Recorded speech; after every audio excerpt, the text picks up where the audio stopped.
Hey, I'm just on my way to the gym and I'm late, and I wanted to share a few thoughts about action taking, because I haven't done a live here on Facebook in a while, but I have these frameworks that I use in my coaching that I got from a mentor, and they're really powerful.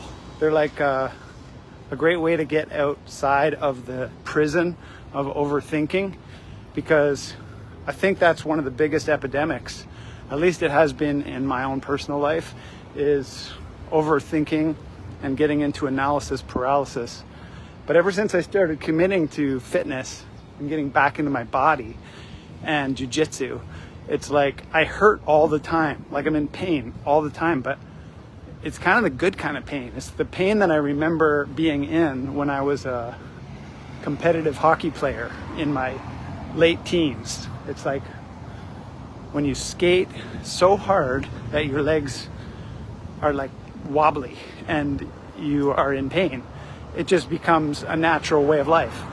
Anyway, so what I'm getting at is that there's a few identities that go along with action taking that really break the chains of slavery that keep people stuck. And I'm going to name 3 of them. And I get these from my own mentor, but I use them inside of my own coaching. I just came from a war room strategy coaching call, a group call I had with some of the amazing men in the Lionheart School group. And it reminded me of these 3 identities. The first one is about marketing. We're talking about business. We're talking about being a marketer, and there's some kind of ickiness people sometimes have about sales, and it's like nobody wants to be sold. But becoming a marketer is really just about messaging and future pacing, because nobody buys products or services. People buy emotions and identities. People buy emotions and identities. So when you're marketing, you're actually just talking about future states. You're selling the future. Whatever it is you sell, like in your business or in your work, or as a leader in your workspace, like when you want to create something, you have a vision and you have to enroll people into it. And then you direct traffic, you direct resources towards that vision. So just declaring like I am a marketer, and just having an I am around that is not shame bound, because there can be lots of yucky around all the crazy advertising we've grown up around that is kind of playing on people's insecurities and creating false scarcity and false urgency. There's a true urgency in the soul, and that's what I'm here to sell, is enroll people in a soulful vision. So I am a marketer is the first one. And then the second one is I am a closer. And this is what I'm learning in my own business and business acquisition ventures, is how to close deals. Because it's one of the things that they don't teach in school, and even in business school. You got to close deals to know how to close deals.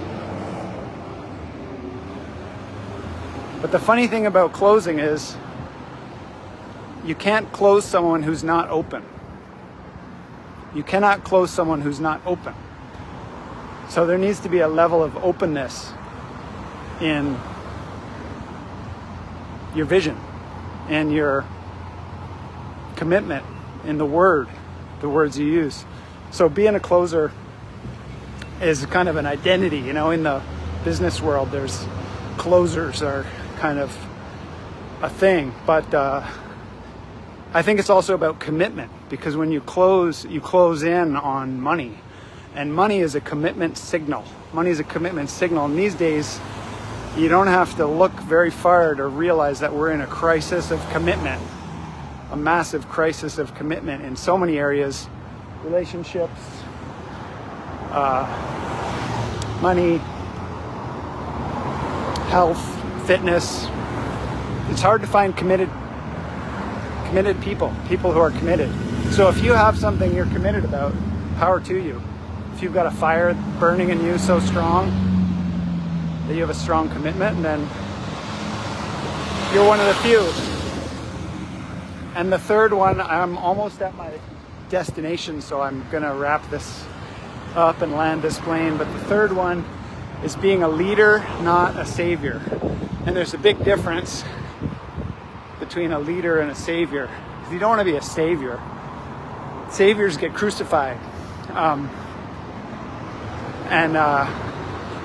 But being a leader is different. And I had to unlearn this one big time because I was a nice guy.